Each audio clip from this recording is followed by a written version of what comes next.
TSRs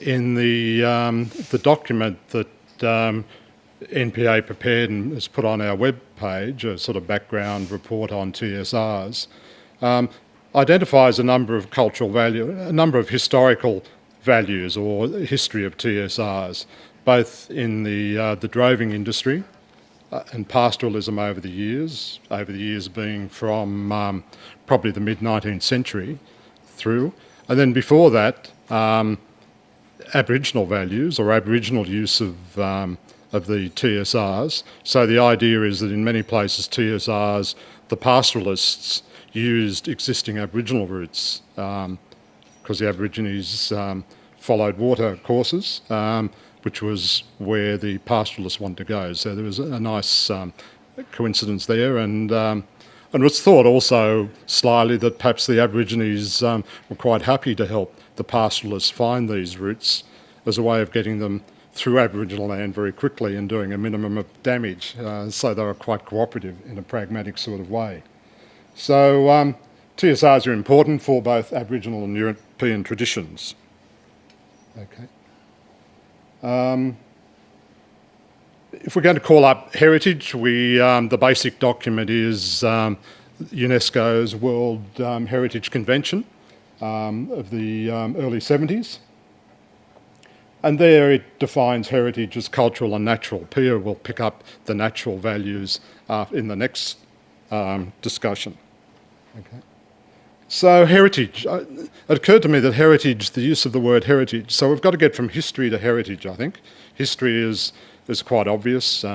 Heritage, though, is a specialist term. Australia has an international, well-regarded heritage industry, you might be pleased to note. So we've got to start using the word heritage.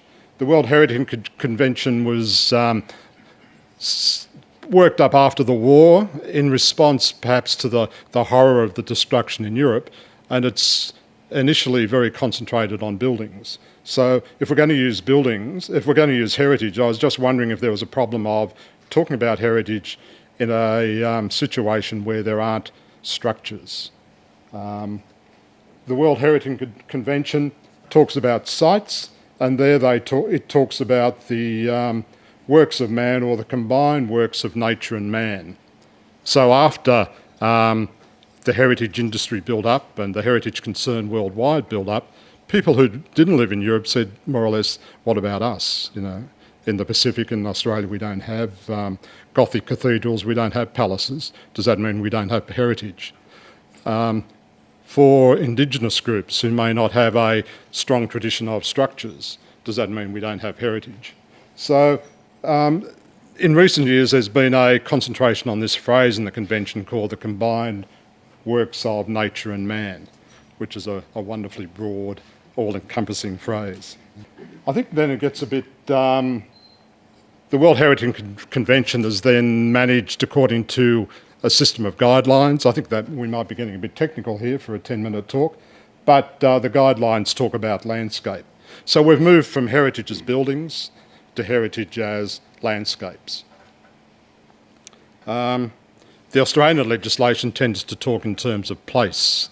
So at least we've gone a little bit beyond what was the terminology in Europe. We don't use the word buildings, or we don't use monuments, or we don't use those terms that are that it's hard to escape the idea that you have to have a structure. So we've moved to a broader idea, and landscape.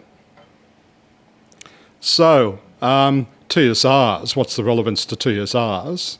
I was talking to Beth earlier on, and she showed me a map she prepared of TSRs in her area and highlighting the biodiversity hotspots more or less through. So even when you start talking about TSRs, which is a network, it's a 1,000-mile paddock, isn't it, the phrase? We have to be aware of not breaking it up into sites. The heritage terminology can deal with sites. So if we have particular areas that we want to preserve, we can use the word of place and sites. But the way heritage is developing, The new concept is of a cultural landscape. So when we're thinking about management techniques and we want to call up the heritage resources that are available to us, one thing we can consider is the cultural landscape. So the cultural landscape then is a route, cultural landscape, and then a variation on that is the cultural route, and that's probably the most important for us if we want to stress the length and the network of the TSRs. So the landscape was the pastoralists bringing their cattle over long distances. So it's the whole, the route, I'm sorry, I keep on using the wrong word, but the route is the important concept.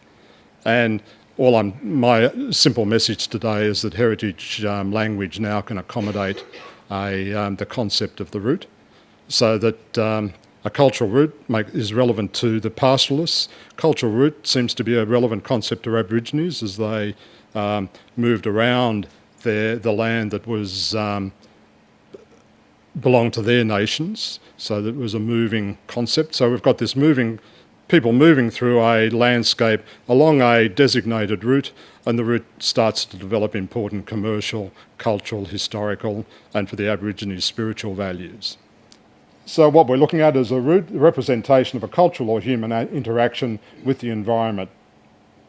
I think that'll do me. So that's the word that's what I wanted to leave you with. Don't forget cultural heritage. Don't get caught up on the concept of heritage and buildings. It's broader than that.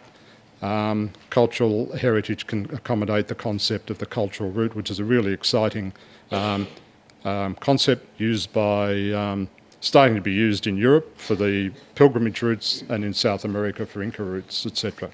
Thank you.